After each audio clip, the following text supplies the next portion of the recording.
va dire en suédois.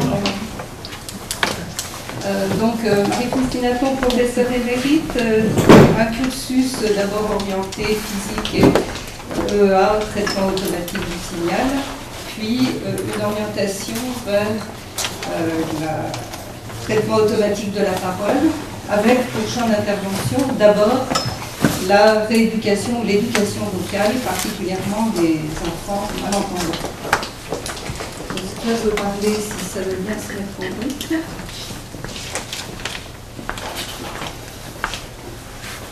Bon, je ne sais pas s'il faudra trouver un autre orateur pour commencer. Quoi, se monter? J'ai quelques soucis. Ça va, lui, c'est bon.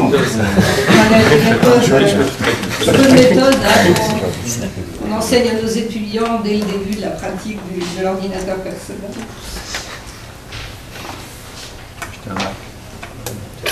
Donc, je vais vous parler de paroles audiovisuelles qui finalement existent depuis très longtemps sous le terme visible speech, puisque dès les débuts des travaux automatiques, on va dire, sur la parole, on s'est intéressé à la possibilité d'extraire des paramètres pertinents et de les visualiser en vue de l'apprentissage de phénomènes d'articulation, de phénomènes de phonation.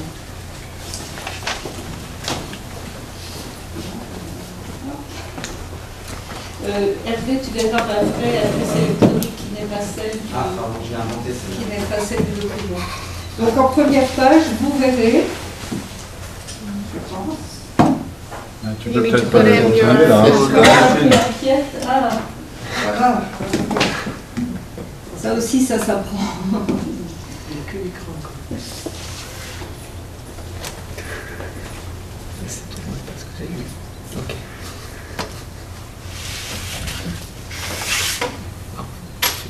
Bon, on est en accord. Marie-Christine, c'est moi.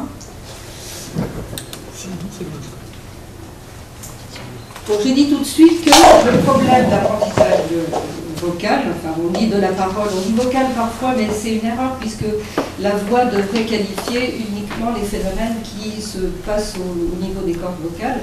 Bon, on sait bien que tous les sons de la parole ne sont pas voisés.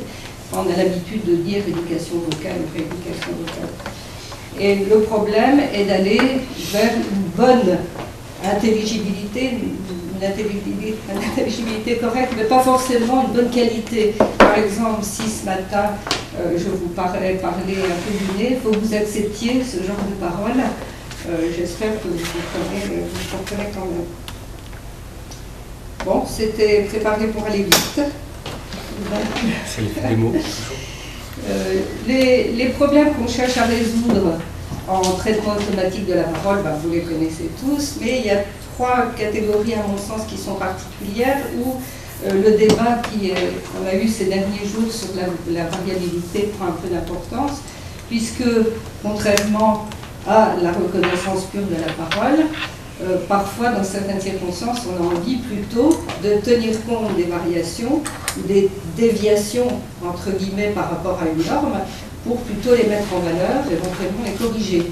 Donc ces trois domaines, c'est ce qui est vérification, authentification de locuteur, évidemment, c'est diagnostic en phoniatrie, hein, ça c'est un beau domaine, hein, s'il y a des jeunes parmi d'entre vous qui cherchent des sujets de thèse ou d'études, il y a encore beaucoup à faire sur le diagnostic médical, notamment les problèmes liés au corps local. Tout n'est pas résolu. Et puis le troisième domaine, c'est l'éducation vocale ou l'apprentissage des langues. Donc comme je le disais, là c'est le côté écart par rapport à une parole nominale à définir qui est important.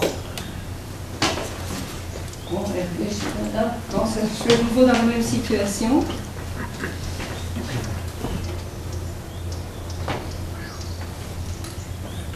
Je suis désolée parce que j'ai un certain nombre de choses du coup à mettre en route et qui étaient théoriquement prêtes. Bon. J'ai fait mon introduction, j'ai gagné peut-être en même minute. Bon, ceci est une photo de famille. Alors là, ça va être comme ça jusqu'au bout, je pense. Hein.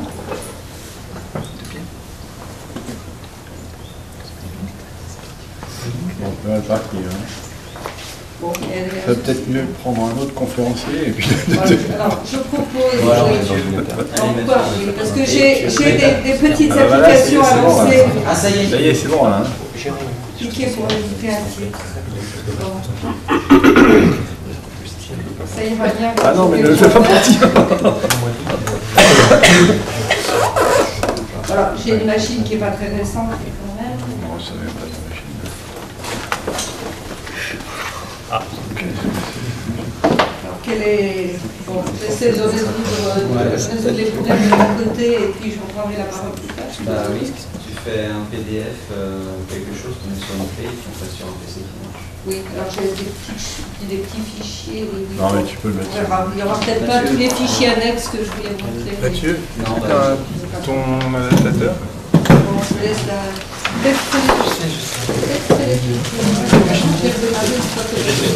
C'est sous une vente responsable.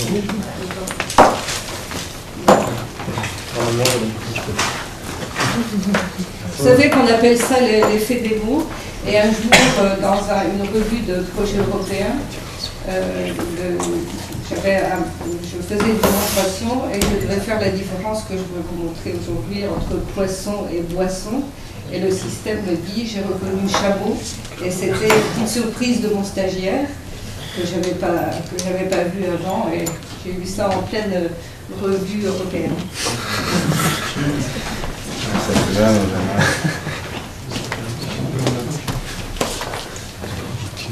c'est un Mac, regarde. Ça, c'est une autre pub pour un workshop Computational Edition qui aura lieu à Rennes le mois prochain.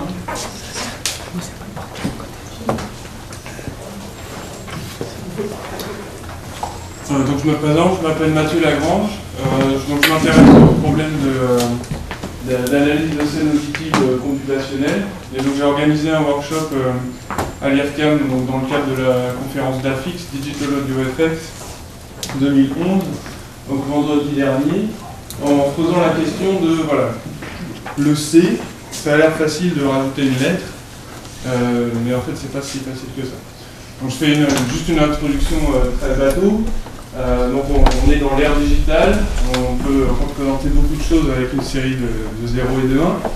Au début, donc, on se posait le problème de la capture, donc comment avoir un bit précis. Donc on se posait des questions en termes de mécanique, de biologie. Ensuite, on s'est posé le problème de transmettre ces choses-là, donc il fallait avoir un bit efficace.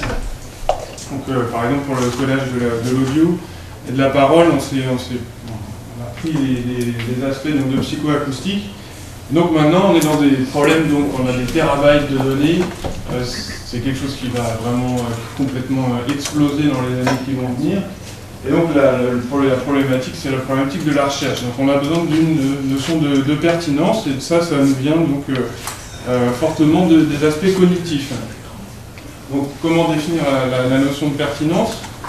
Moi c'est ma thèse, le target, c'est nous, on a besoin, on a des terabytes de données qu'on veut pouvoir accéder facilement. Ce qu'il nous faut, c'est finalement la pertinence, elle se fait par rapport à nous, qui sommes un peu les demandeurs. Donc pour nous, il est pertinent de comprendre, répliquer comment les humains perçoivent et construisent leur représentation de leur environnement. Alors bon, après on a des opinions divergentes, donc le point de vue purement ingénieur qui va dire que finalement on n'a pas besoin de comprendre comment un oiseau bouge ses ailes pour envoyer une fusée dans les airs. Puis il y a le point de vue strictement biologie qui va dire que finalement si on arrive à prouver que l'implémentation computationnelle, si on arrive à pondre un modèle, de faire tourner sur des données et dire que ça marche bien, ça ne veut en aucun cas dire que ça réplique un phénomène biologique quelconque. Bon. Moi je suis plutôt dans la troisième partie, donc il dit que finalement il y a une cross-fertilisation qui est souhaitable, qui peut profiter donc aux deux parties, entre les gens de la perception, de cognition, et les gens qui font plus computer science, engineering. Donc l'ASA, qu'est-ce que c'est? C'est l'analyse de scène auditive. Donc l'acronyme marche en anglais et en français, c'est bien. Bon, c'est Bregman qui a vraiment lancé la chose. Et donc on considère que la scène auditive peut être décrite comme un ensemble organisé d'atomes et qu'il existe pour faire ça des règles de regroupement ou de séparation pour former à partir de ces atomes des objets qui sont perceptuellement intéressants. Alors, évidemment, l'ASA c'est une théorie gestaltiste, et ce qui veut dire que parce que en fait, ces règles sont dérivées donc, le fait prouvé par des expériences psychoacoustiques. Et donc finalement, on va décrire le phénomène, on va dire il se passe ça. Par contre, comment ça se fait, qu'est-ce qui fait que ça s'est passé comme ça, ben, on n'en a aucune idée. Ce qui nous laisse, du point de vue de l'ingénieur, avec un large champ d'investigation, peut-être beaucoup trop large, quand il s'agit effectivement d'implémenter un système qui aurait à peu près les mêmes propriétés. Donc CASA, là ça marche plus en français, mais donc ça veut dire Computational Auditory Scene Analysis. Donc si on descend donc, aux initiateurs, donc on a Mellinger à Stanford, Danelis, et en France voilà, c'est un peu Alain de Chevigny qui a un peu porté ces problématiques. Et si on fait un peu un bref panorama, on fait les mots-clés dans Google Scholar, on voit que le bouquin de Bregman est largement cité, donc on est à 4000 citations. Par contre, dès qu'on tape un peu CASA, on se rend compte que les gens sont quand même plus frileux. C'est-à-dire que finalement on aime bien dire qu'on s'inspire de la perception dans l'introduction, et puis après on va quand même pas dire qu'on essaie de vraiment faire ça, parce que là ça commence à devenir un peu dangereux. On peut aussi réfléchir là-dessus en reprenant un peu ces gens-là. Donc maintenant Mellinger, il est dans l'Oregon et il s'occupe de bioacoustique. Danelis fait plus vraiment du CASA, il a un panel d'expérimentation qui fait que bon, finalement je pense qu'il n'a pas vraiment abandonné ces problématiques-là, mais il le fait plus de manière spécifique. Et Alain de Chevigny a complètement changé de domaine et maintenant s'est mis au service des biologistes pour débruiter des signaux éphémères. Donc c'était un peu ma question d'hier, c'est-à-dire est-ce qu'on peut proposer, est-ce que vraiment l'aspect engineering, computer science et modèles mathématiques peuvent proposer des choses. On voit que il y a beaucoup de gens qui sont finalement assez frileux. Sûrement à raison. Bon, après, moi je suis normand, donc têtu. Et donc là, en fait, je commence donc une ANR donc, avec Mathias sur ces problématiques-là. Et donc pour commencer à travailler, qu'est-ce qu'on peut prendre comme présupposé raisonnable? On peut décomposer le système auditif en trois couches. Une première couche donc de très bas niveau qui va effectuer un premier encodage via donc, des transformations linéaires. Un deuxième niveau, déjà où on est un peu plus flou, on va essayer donc d'apprendre des abstractions avec des fortes capacités de généralisation. Cette fois-ci, via des transformations non linéaires. Donc ce qu'on appelle donc, la quête de l'invariance. Et le troisième étage, donc, qui est encore plus flou, c'est la compréhension de la scène. Si je comprends bien ce dont parlait Stéphane hier, donc ce serait une combinaison entre la V3 et la V4. C'est-à-dire qu'est-ce qui se passe et comment ça s'organise. Alors, je vais juste donner quelques exemples de travaux intéressants donc, dans ces différents niveaux. Donc, le premier niveau, une des publications vraiment pertinentes, c'est la publication de Lewis de Smith et les wikis, donc qui démontre que finalement, si on apprend des bases via donc, ICA, dans son cas, sur des sons environnementaux ou de paroles, on se retrouve avec une très très bonne corrélation avec la réponse des nerfs auditifs. Donc ici en rouge, c'est ce qu'on a appris via ICA sur une base de paroles, et en bleu, donc c'est les sorties des fibres neuronales. Ce qui est intéressant, donc, si on détaille un petit peu donc, sur les travaux Mathieu, c'est en fait si on fait l'apprentissage sur des sons purement environnementaux, on va avoir une base, sortir une base donc, qui va être très broadband, avec et si on fait un apprentissage sur des signaux type cris de loup, cris d'animaux, on va avoir des trucs qui sont très narrowband. Donc, et si on mélange un peu les deux, on va finalement arriver à des bases qui sont très très proches de celles apprises pour la parole. Donc, finalement, on pourrait dire que la parole est quelque part entre les deux, se positionne entre les deux, et donc il y a évidemment beaucoup de digression un peu sur l'évolution de ce type du système auditif humain qu'on peut inférer de ce type d'études. Alors bon, il y a des questions. Comment le dictionnaire doit être? Est-ce qu'il doit être plat, une couche hiérarchique, fixé, adaptatif? Est-ce que ça doit être appris de manière explicite, de manière implicite? Donc dans le cas plus machine learning, on va dire supervisé, non supervisé. Et je vais juste faire une petite digression sur l'apprentissage implicite, parce que c'est pour moi un phénomène assez important. Donc on a des indices qui viennent de la biologie, par exemple que même un enfant, donc un enfant de 3 mois, a déjà construit des attentes vis-à-vis de son appartenance culturelle.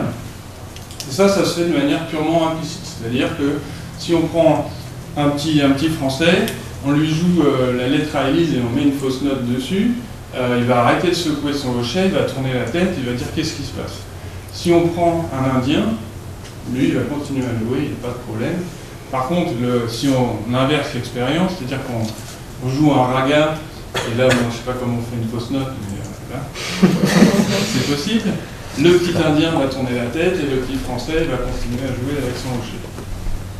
Donc ça arrive très tôt. Il n'y a aucune explicitation, c'est-à-dire qu'on n'est pas en train de lui apprendre le solfège, de lui dire que la quinte, là, c'est pas bon, elle n'est pas bien placée, ce genre de choses. Donc ce truc se fait de manière implicite. Et on peut se dire, nous, les adultes, voilà, c'est figé, on a le cerveau, on a tout bien appris et puis on ne bouge plus. En fait, c'est faux. Donc ça, c'est la présentation de Trevor Agus, donc, qui nous a fait l'honneur de venir vendredi. Donc, je vais détailler un petit peu. En fait, on est capable de construire donc, des features qui tiennent le coup, c'est-à-dire qui restent dans le temps. On les construit de manière très rapide pour reconnaître donc, des événements acoustiques, et ça de manière implicite. Alors, l'expérience qu'il a faite, ça a été publié à Neurone. L'idée, donc, c'est on fait écouter une seconde de bruit, on demande à l'auditeur de dire s'il y a une répétition ou il n'y a pas une répétition. Donc, ça veut dire en termes mathématiques, on va commencer donc une graine, ici, dérouler un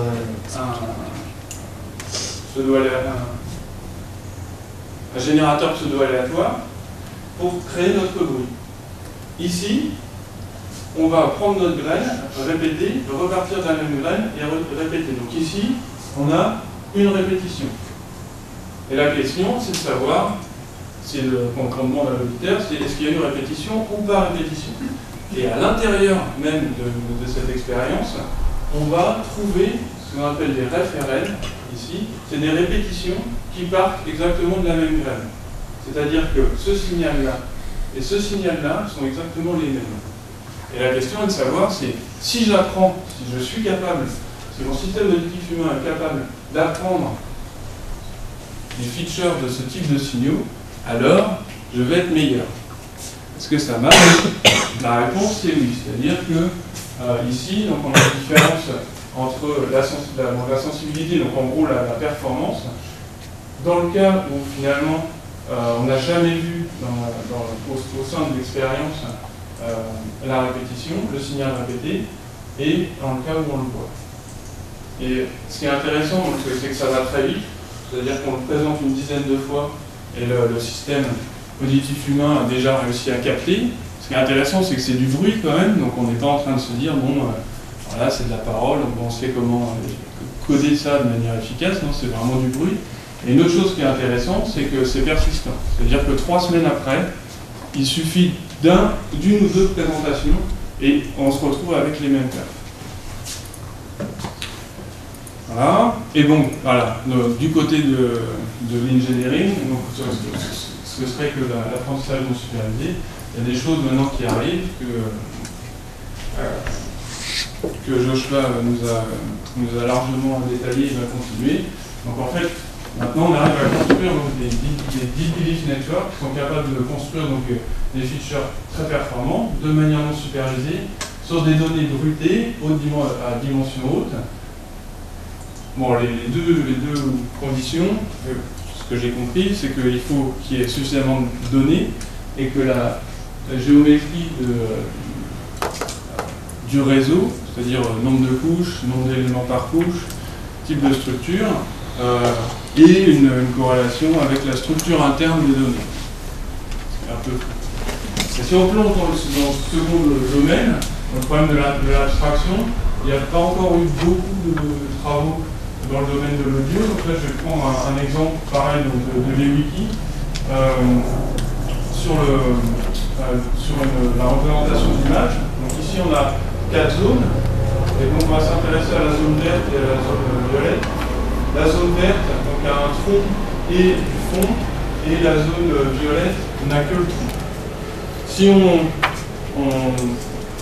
on fait passer ça donc, dans les fils de Galois classiques, on voit que bon, on a un peu plus de séparation et donc on n'arrivera pas à faire grand-chose. La quête de l'invariance commence en disant que finalement on va construire une espèce de modèle du monde, un peu avec des directions. Et en fait, c'est la manière dont les choses vont varier. Donc cette invariance est obtenue par l'encodage finalement des variations, de la manière dont varient en fait les différentes propriétés. Ici, donc on a en fait une dilatation du modèle en violet, et donc on met une contraction dans d'autres dimensions. Et ici, on a deux types de dilatation. Ici, on a, donc, il propose donc un modèle neuronal pour encoder ce type de choses. Je ne rentre pas dans les détails, mais l'effet souhaité arrive, c'est-à-dire que si on représente du coup dans ce domaine-là nos données, la séparation devient beaucoup plus simple. Et ce modèle, il sort d'où? C'est de la physiologie ou c'est une idée plutôt algorithmique? De ce qu'on en a compris, c'est plutôt algorithmique. C'est-à-dire que ils appellent ça des neurones parce que bon, ils sont je crois qu'il y en a un qui est au Centre for Neural Studies à NYU, mais bon, de ce qu'on a compris, c'est vraiment donc des modèles gaussiens, et du coup on va encoder les variances d'une certaine manière. C'est pas des feature vecteurs? En fait, ils partent de feature vector, et pour l'ensemble des petits patchs dans une zone donnée, il y a une certaine zone de feature vector, et en fait c'est la répartition statistique de ces choses-là qui va caractériser la région dans son ensemble. Donc en fait, on se focalise plus sur les valeurs. C'est ce que montrent par exemple ici les 2 points, c'est-à-dire que par exemple ici, ces 2 imagettes-là se trouvent ici et ici, ces 2 imagettes-là se trouvent ici et ici. Par contre, si on considère un nombre d'imagettes conséquent, finalement on arrive à voir de la manière finalement dont les choses se répartissent dans le domaine de représentation, et c'est ça qu'on va chercher à encoder. Donc c'est une proposition, après je pense qu'il y en aura d'autres. Et donc, finalement, si on veut modéliser donc, le modèle système auditif, on peut se poser la question de quel est le type de statistiques sont importantes. Donc là, ça a été le talk de Josh McDermott, donc, qui est au Centre for Knowledge Study à NYU. Donc là, on va voir un modèle qui est extrêmement proche, sinon égal, au scattering, de ce que l'on voit. C'est-à-dire que finalement, on a un signal, on a donc un découpage en sous-bande, une rectification qui, je pense, est assez proche de la valeur absolue. Donc on voit dans ce que disait Stéphane hier, c'est-à-dire qu'on se retrouve avec un signal donc, qui est plus lent et on repasse dans un système en sous-bande pour voir les modulations et on se retrouve avec un signal qui est de plus en plus lent, de plus en plus lisse. Et donc finalement lui ce qui s'intéresse c'est à modéliser des sons de texture. Son système je pense est à peu près fait l'état de l'art maintenant. Et donc, son idée, ça va être donc d'essayer d'encoder la manière dont les choses varient, donc les modulations, les corrélations, et ce, donc aux deux niveaux qu'on a explicités. Donc, si on regarde, donc voilà, donc on prend l'enveloppe, on regarde la distribution de l'enveloppe, et ça rejoint un peu les discussions, c'est que en fait, les signaux naturels sont beaucoup plus sparses que le bruit. Par exemple, donc ici on a la répartition par la distribution pour du bruit. Ici c'est un cours d'eau, donc en fait on voit qu'on commence à avoir des fat tails. Et dans le cas d'un son plus naturel, en fait il y a vraiment, ça commence à vraiment diverger d'une gaussienne. Voilà, et donc le troisième niveau, bon bah là, comme l'a présenté Stéphane hier, on est un peu plongé dans l'inconnu. Et finalement, ce qui nous reste, c'est les lois du Gestalt, donc les lois de bonne forme, les choses auxquelles on peut s'attendre. Donc ces lois peuvent être statiques, donc la proximité, la similarité, ou ordinamique, donc la manière dont les choses évoluent. Alors la question qu'on se pose, c'est comment vraiment exprimer ce type de contrainte. Donc ça a été la présentation de John Barker, donc qui lui a fait donc, de la reconnaissance de paroles donc, dans des signaux bruités, en appliquant donc du CASA. Donc du coup, il y avait un aspect donc top-down qui était finalement d'isoler les fragments du spectrogramme qui ont l'air d'appartenir à la même source, et un modèle donc bottom-up et top-down, c'est-à-dire qu'on va avoir des attentes vis-à-vis de ce qu'on cherche, donc des modèles pour les différents digits, donc 7, 2, 9, et on va essayer de recombiner ces fragments pour obtenir quelque chose de plausible. Donc ça c'est un peu l'idée. Alors le problème c'est qu'évidemment du coup on a plein de fragments et il va falloir les recombiner. Alors après il y a des choses qui permettent de réduire un peu la complexité. Donc du coup on va reconstruire plein d'éléments, plein d'explicitations de la scène possible, et on va les décoder, ce qui va nous permettre en fait d'amener nos suppositions par rapport à ce qu'on cherche. Donc là, on cherche, dans son cas, on cherchait à reconnaître des numéros. Et donc, on va prendre le maximum de toutes les hypothèses pour sélectionner la meilleure. C'est un peu comment, finalement, et l'implémentation ils ont utilisé.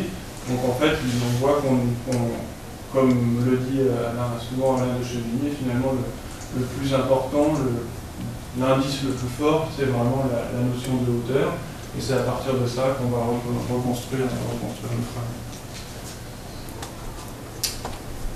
Voilà. Et alors après, donc, on a eu une présentation donc, de Boris de Fréville, qui est quelqu'un qui travaille à Aurélien, dans une boîte à Paris.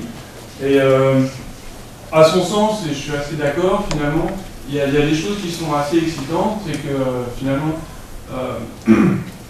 on se retrouve avec des smartphones qui font que finalement, on a quand même pas mal de CPU embarqués. On a des microphones qui sont positionnés à peu près partout. Alors après, il faut rester simple, donc avoir des modèles et des outils qui sont faciles à utiliser, parce que finalement, avec toutes ces notions de embedded software, la notion de consommation d'énergie est très importante. Voilà, donc on a essayé de répondre à certaines questions qui ont été transcrites, les réponses ont été transcrites donc, par Mathias et donc sont sur le site. Donc sur ce site-là, si vous ne vous rappelez pas, le plus simple c'est de taper Mathieu Lagrange dans Google et vous trouverez les pointeurs. On va continuer donc, à discuter sur ces aspects-là, donc à la conférence donc, International Symposium for Music Information Retrieval qui sera à Porto, donc au Portugal. Si vous êtes intéressé par ce type de problématique et vous voulez venir parler, il ne faut pas hésiter, je suis un co-organisateur, donc il ne faut pas hésiter à venir échanger avec moi. Voilà. Donc là, je mettais en valeur les trois domaines pour lesquels je défendais la notion de variabilité. Et dans les aides visuelles, comme je le disais, les travaux ont débuté très tôt dans ce domaine, d'imaginer de compenser une contre-réaction, enfin une déficience auditive potentielle par une contre-réaction visuelle. Les premiers travaux, puisqu'on a ici un chercheur qui a été élevé au KTH notamment. La Suède était pionnière, les laboratoires belges, certains labos de la côte est des États-Unis, et puis les Français n'étaient pas non plus en reste dès les années 70. Donc l'idée, c'est d'utiliser un support visuel qui permette une succession d'enchaînements à partir d'un bilan orthophonique fait sur le sujet, l'établissement individualisé d'un programme de rééducation, la nécessité d'avoir du temps réel dans la présentation d'éléments de la voix, vous verrez, l'évaluation de performance, l'entraînement à la correction, et ceci tant que un certain but n'est pas atteint. Donc l'optique à l'époque était l'oralisation des enfants malentendants, sachant que dans le monde de l'orthophonie, il y a deux grandes écoles qui parfois s'affrontent et c'est sans doute ridicule parce que c'est complémentaire. D'un côté, les défenseurs de la langue des signes française, pour le français on appelle LSF, ou si je veux dire le chien est dans la niche, je dirais niche, chien, dent. Donc là, vous traduisez le sémantique, mais pas du tout les structures de la langue. À l'inverse, si je veux dire le chat, je sais dire le chat en langue parlée complétée. Si vous regardez en même temps en lecture faciale mon articulation, je dirais le chat. Voyez mon geste? Le chat. Donc geste identique, simplement, c'est ce que vous voyez de mon articulation qui vous permet de faire la différence. Donc ça s'appelle le langage parlé complété, et l'idée est d'amener l'enfant, dans la mesure du possible, à communiquer de façon orale, de façon à ne pas rester dans son ghetto de langue des signes. Bon, la langue des signes, pour moi, ayant beaucoup d'importance pour les premiers apprentissages de l'enfant, la communication dans sa classe, la communication éventuellement dans sa famille. Donc là, on est dans l'esprit oralisation. Et puis, assez vite, on s'est dit pourquoi pas s'orienter vers l'apprentissage des langues étrangères, puisque le fait d'avoir du mal dans l'apprentissage, on sait bien que c'est souvent le cas pour les Français, c'est sans doute dû au fait qu'on est sourd à la langue, on ne connaît pas, à la langue nouvelle. On a une certaine forme de surdité. La preuve est que dans une langue qui est éloignée de nos langues indo-européennes, on ne perçoit même pas certains sons que l'on ne sait pas produire. Donc en fait, la problématique est la même. Compenser cette forme de surdité par une contre-réaction visuelle. Donc l'enchaînement, enfin les paramètres qui sont à montrer et à entraîner, c'est bien sûr les paramètres prosodiques, donc tout ce qui est suprasegmental, on verra plus en détail. Les sons isolés, les oppositions sont peu, be, me, ce, che, bon. Les syllabes qui sont des unités très importantes parce que dans le discours, enfin dans la lecture faciale que vous faites de mon discours, bien, la syllabe est un élément de base accrocheur. Hein. La preuve, c'est que les signes que je vous montrais tout à l'heure s'attachent à la syllabe. Et puis, c'est linguistiquement une unité très intéressante. Et puis, l'unique. Donc ça, mon travail de thèse, il allait jusque-là, l'apprentissage de mots, mais en faisant abstraction, sauf en faisant quelques efforts dans les mots, petits éléments de phrase à prononcer, ou sauf à donner des consignes un peu élaborées sur le plan linguistique, faisait abstraction vraiment des structures de la langue. Et la tendance, ces 20 dernières années, on va dire, a été de se rapprocher, d'avoir une approche plus globale de la langue, première ou non, et pas seulement en orale d'ailleurs. Donc un premier champ d'intervention, c'est tout ce qui est dyslexie, illettrisme, surdité. Si j'avais eu les moyens de le faire en 24 heures, je vous aurais proposé un petit film pour agrémenter la soirée d'hier soir, par exemple. Un petit film sur la constitution de livres pour enfants malentendants, pour approcher vraiment la langue. Et puis, évidemment, le champ d'intervention de la langue étrangère, l'apprentissage qui est essentiel aussi. Parole d'ancienne. Être chercheur dans un domaine, c'est de courir après la technique, l'évolution bien sûr logicielle, mais aussi l'évolution matérielle. Et dans les années 70-80, on avait dans les laboratoires des armoires, enfin une armoire en ce qui me concerne complète de dispositifs d'analyse, évidemment analogiques, avec ce qu'on appelait mélographe. Un mélographe permettait de faire une détection du fondamental dès cette époque. Bon, ce qui était vocodeur ou voice codeur ou analyseur spectral, des bandes filtres analogiques. En général, on avait 15-16 bandes filtres parce que 16, ça se dit en binaire. Et puis, on récupérait comme ça des spectres plus ou moins instantanés que l'on utilisait ensuite. Et puis, évidemment, les convertisseurs analogiques numériques qui nous ont quand même permis d'entrer dans le monde du numérique. Donc, tout ça piloté évidemment par les programmes en langage d'assemblage et implanté sur des cartes perforées. Encore, je ne parle pas de l'époque des rubans perforés. Jean-Paul en parlait mieux à un an près.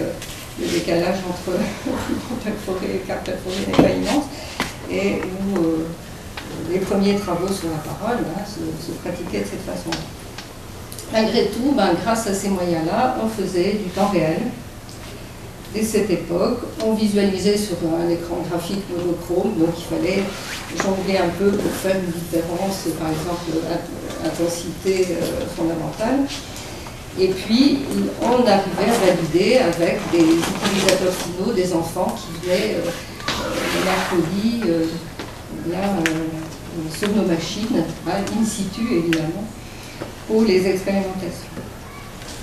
Ensuite, alors je raconte toujours ma vie, ce fut une course à l'implantation sur processeurs spécialisés, traitement numérique du signal, DSP, et puis j'en cite deux, ça veut dire que l'on a à chaque fois acquis des systèmes d'implantation sur de tels processeurs, et puis maintenant, un Pentium ou équivalent suffit pour ce genre de travail. Alors c'était la course après les outils d'analyse, mais la course aussi après les techniques. Eh bien, vu ce qui a été dit dans les journées passées, on avait la transformée Fourier, qui n'était pas forcément rapide au début, une DFT qui s'est rendue fast avec le temps. La détection du fondamental par des méthodes qui donnaient des résultats convenables, mais il fallait derrière faire beaucoup d'efforts de lissage et autres. Bon, le codage prédictif linéaire, LPC, qui permettait d'avoir des choses intéressantes pour la rééducation vocale, comme la fonction d'air, une certaine idée qu'on pouvait se faire du contenu vocal, l'estimation des fréquences de formant, des spectres instantanés d'ici. Évidemment, la programmation dynamique, avec ce que ça pouvait poser comme problème de forme de référence, puisque on ne dispose pas forcément de grandes bases de données de voies pathologiques. Puis évidemment, sont arrivés d'autres outils, et notamment des frontaux d'analyse, les fournissant des centaines de valeurs de paramètres par unité de temps. Donc on a l'impression, après ce qu'on a dit hier, que finalement, on n'a plus besoin de ça une fois qu'on a entraîné par exemple des modèles stochastiques, ou des HRM en particulier.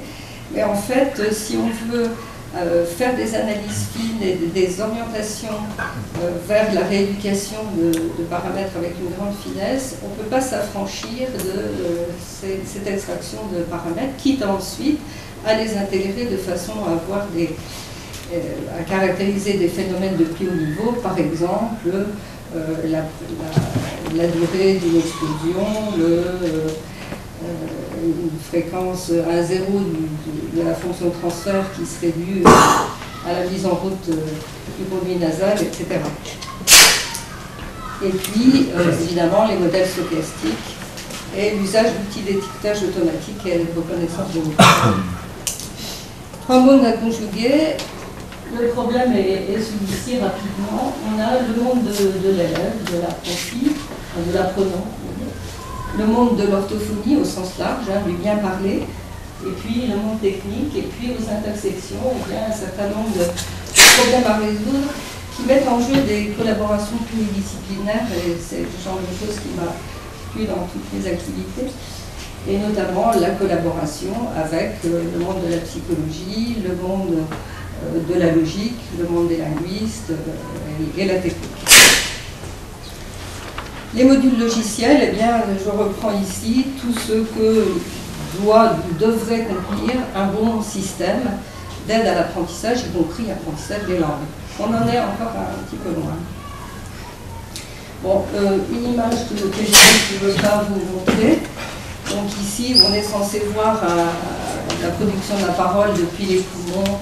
On vous montre que là, tout ça, ça relève de en gros de la phonation. Jusque-là, les paramètres prosodiques, le souffle, les vibrations des cordes vocales, puis ensuite, il y a l'articulation est essentiellement caractérisée par ces paramètres fréquentiels. Et tous ces points-là, 1, 2, 3, 4, 5, sont des points sur lesquels il va falloir porter son attention selon le sujet et l'instant de la communication. Donc, l'articulation des voyelles, eh bien, alors, peut-être en complément de ce qui est expliqué précédemment, si on réussit à avoir une bonne analyse, une bonne détection des formants, eh bien, F1, on vérifie que le premier formant est lié à ce qu'on appelle la PEF pure, c'est-à-dire le degré d'ouverture des lèvres. Donc, vous voyez la progression, c'est avec l'école phénotype internationale, donc si ça ne parle pas. Donc, OA, là c'est la PEF pure. Vous avez le deuxième formant qui est directement lié au lieu d'articulation, plus en avant ou plus en arrière. U et I. Non, pardon. U, I. Le U est là. Ça c'est où? Le U est là. Et puis, le troisième formant dont on dit parfois qu'on peut faire abstraction, eh bien en fait est lié en partie à l'arrondissement des lèvres. Plutôt l'arrondissement des lèvres a une influence sur la valeur de F1. Donc là j'avais une petite démo qui vous permet de vous balader et de voir le conduit vocal qui s'ouvre, qui se passe. Donc on va se passer là. En particulier, on dit ça, c'est le triangle des voyelles, tout le monde le connaît sans doute, mais le E d'hésitation, position d'énergie minimale, ne fait pas d'effort, et là. C'est pas un phénomène des Français, il existe.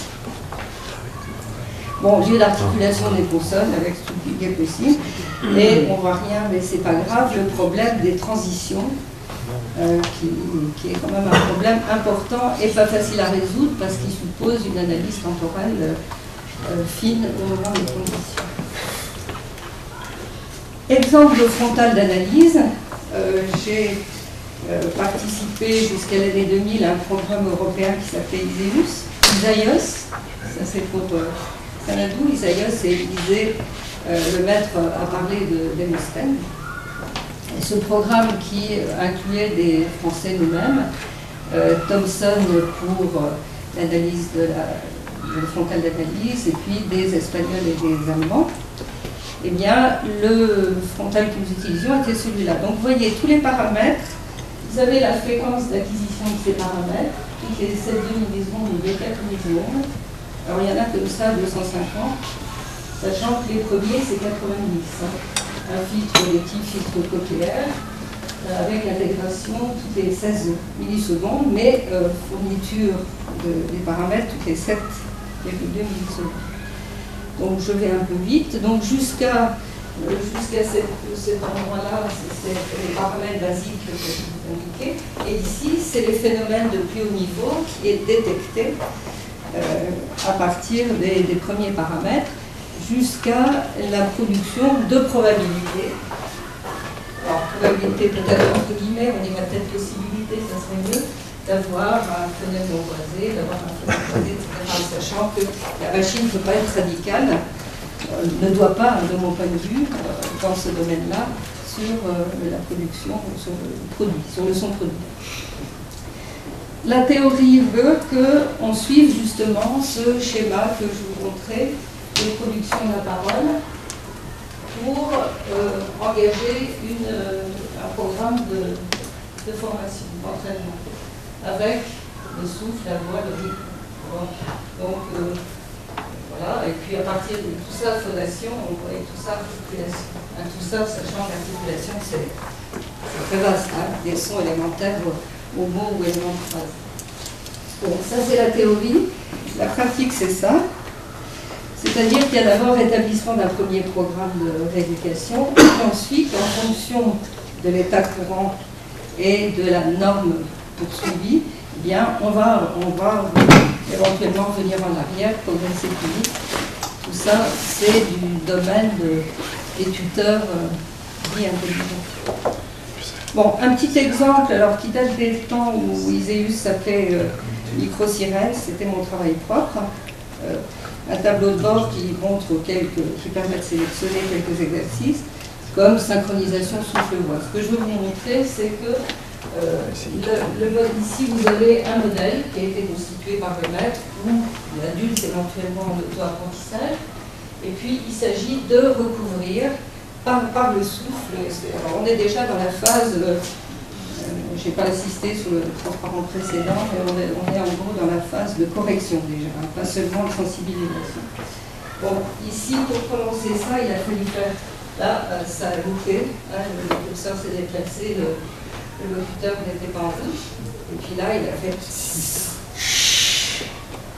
Voilà. Et puis, vous avez en temps réel aussi un vumètre, hein, un indicateur qui se promène et qui dit s'il y a présence de voisement ou pas, ou si on détecte que ce n'est pas que du souffle, hein, s'il y a un défaut dans le souffle. Je peux. Bon, là-dessus, la performance ou la mise en route sont assorties de conseils. Et alors, bon, c'est là que j'ai une animation parce qu'on a associé à tout ce qui est texte écrit, d'explications, de conseils, etc., des visualisations dans le codage langage parlé complété, donc ce codage qui permet d'associer des gestes à la vision que vous avez de l'articulation, à la lecture faciale. Donc voilà, ça pourra se montrer à la pause sur ma machine si ça veut bien. Bon, une autre petite chose, un autre petit exemple qui n'est pas si simple que ça, la maîtrise du fondamental. Donc ici, un texte, mademoiselle qui vous donne explication avec codage LPC. LPC, c'est pas linéaire predictive coding, c'est pas langage parlé complété. Et puis ça.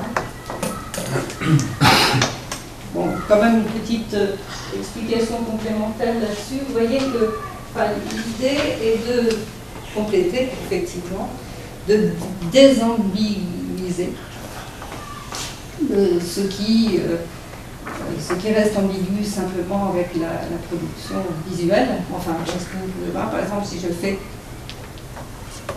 Alors vous me dites si j'ai dit peu, be ou me. L'un ou l'autre. Donc si vous entendez, j'ai dit be, mais j'aurais pu dire tout autre. Peu, be, me ont la même image faciale. Et pour la personne qui, malentendante notamment, eh bien, la différence n'est pas faisable, mais elle est faite par, c'est le transparent d'après, par le fait que peu est là, be est là, et me est là. Donc 3 gestes différents avec une même image labiale, et c'est suffisant pour les différencier. Alors c'est pour ça que vous voyez que le chat, le et che, c'est ça.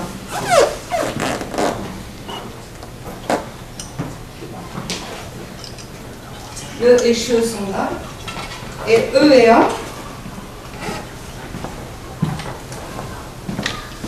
celui-là, E et A sont là. Sont là, c'est-à-dire c'est pas les doigts qu'il faut regarder, c'est la position de la main qui est sur le côté. Donc le geste pour le et che, c'est ça, et la position pour A ou E, c'est là. Donc le chat. Si vous ne m'avez pas regardé, vous comprenez peut-être l'eau,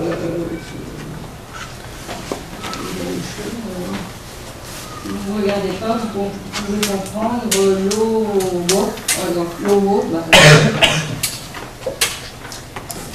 bon, donc voilà. Alors ça, ici, tenue du fondamental. Alors ça paraît tout bête de visualiser le fondamental en temps réel.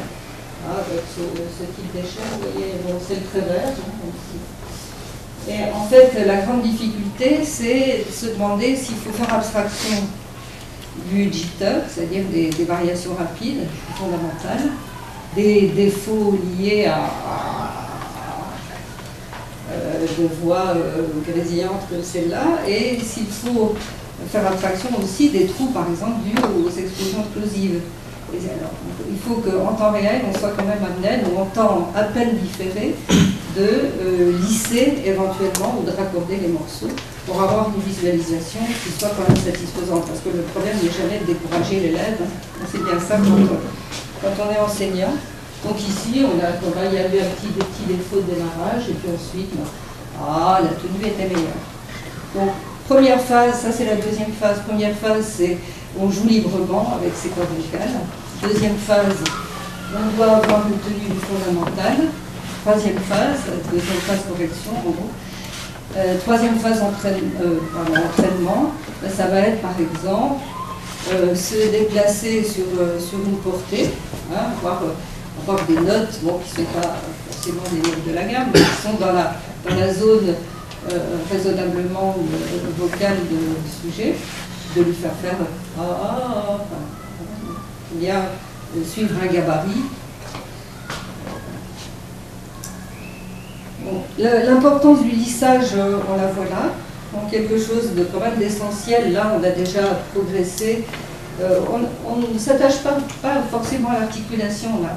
Mais on veut mettre en valeur la grande différence qu'il y a dans l'intonation, dans des schémas intonatifs pour ces deux portions de phrases. Là, il ne s'agit pas, dans ce cas-là, d'aller montrer toutes les petites variations instantanées du signal en question. Bon, un autre exemple qui est se balader dans une carte des voyelles en IAO. Alors le point de départ, ça peut être le plan F1, F2, ça peut être un plan déterminé par analyse factorielle discriminante. L'essentiel, c'est de faire du temps réel. Se balader, donc ici, l'élève est resté suffisamment longtemps sur le A, donc, et puis le haut est en cours, on voit le petit point. Arriver à la conclusion. J'arrive à la conclusion. Et alors, tout ça, c'est des histoires de... Mais sur le marché, voilà, sur le marché, le speech viewer d'IBM, à l'origine duquel, enfin, pas tout à fait à l'origine, mais auquel nous avons collaboré et qui résulte en partie de nos travaux. Et puis, voilà. Non, Alors ceci, c'est spécialement pour Joseph. On voit que dans toutes les langues, on peut trouver des produits. Dans celui-ci, je voulais le montrer parce que c'est le résultat direct. C'est le résultat direct des travaux Iséus, c'est la version espagnole. Voilà. Et puis, je voulais faire mention de choses nouvelles qui sont l'usage de têtes parlantes avec des problèmes qui demeurent, de têtes parlantes donc en synchronisation avec la voix parlée et puis en synchronisation si possible avec les gestes du LTC. Donc là, il y a des collaborations, et en particulier à Nancy, entre l'équipe Parole et l'équipe Magritte qui s'attache à l'analyse de scène et à la synthèse d'image, les sujets liés à l'image, on va dire, pour proposer des têtes parlantes qui permettent ensuite de développer des livres numériques. Vous aurez les documents, il y a les adresses, des URL dans le fichier.